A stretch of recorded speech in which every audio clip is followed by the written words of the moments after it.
Good morning, dear students. I, Professor Basavaraj Kuluche, welcome to today's lecture of Company Law and Secretarial Practice. In previous class, we have discussed the meaning and definition of secretary. Now, we also should know what are the various types of secretaries. These types of secretaries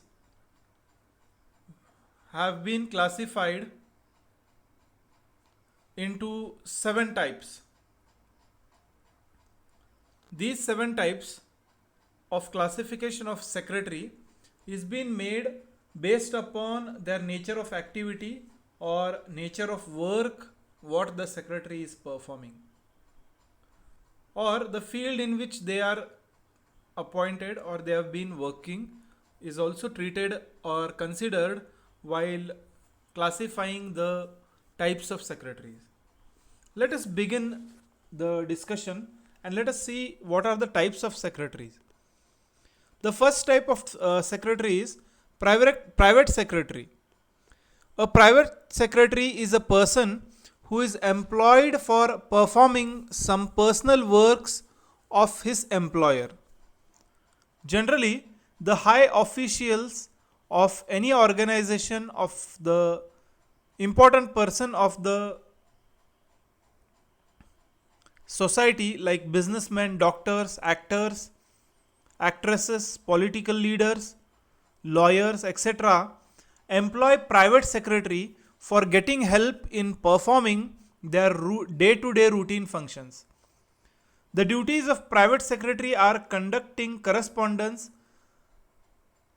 preserving and filing the important documents or document making and recording the appointments of the employer, attending the guests and visitors, handling telephone calls, etc. So these are the purview or these are the duties of a private secretary. The second type of secretary is secretary of association. Sometimes it is seen that many associations like cultural or say sports club, trade associations or some human organizations or some associations or organizations appoint secretaries to administer their day-to-day activities. These type of secretaries say either as the chief executive officer or as the representative of the chief advisor of the association. Here, the secretary of association has the main job of, say, secretaries are to direct and supervise the functions of subordinates, conducting correspondence with the outsiders, maintain the important documents and books of accounts, arranging and conducting the various meetings of the association, arranging and conducting the various activities of the association. However, they perform their activities under the supervision of the managing committee or the governing committee of that association. As per the, say, guidance of the management committee, the secretary of that association will conduct the correspondence and various other activities of the association. So this is the second type of secretary, secretary of an association. The next, secretary of embassy. Every embassy or high commission or foreign mission appoints a secretary for performing some of its important functions. The secretary of the embassy or high commission is positioned net to the ambassador or high commissioner. In absence of the ambassador or high commissioner, he runs the embassy or commission office. Now here, secretary of embassy means every country has an embassy in other countries. So there, the embassy will be having a secretary in their office. Say who will be conducting the activities on the guidance of the ambassador or the high commissioner of the embassy.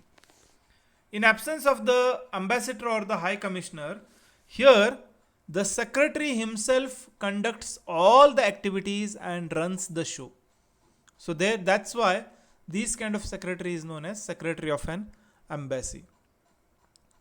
Generally, what happens is the embassies are functioning or becomes the point of contact for the travelers visa and other things.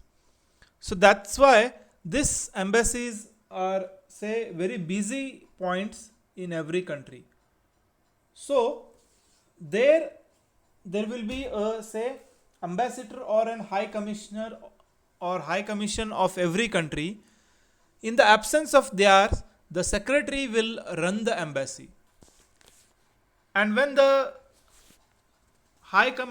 commissioner or ambassador is available in the embassy office, he will assist the ambassador or the high commission in conducting or smooth functioning of the embassy.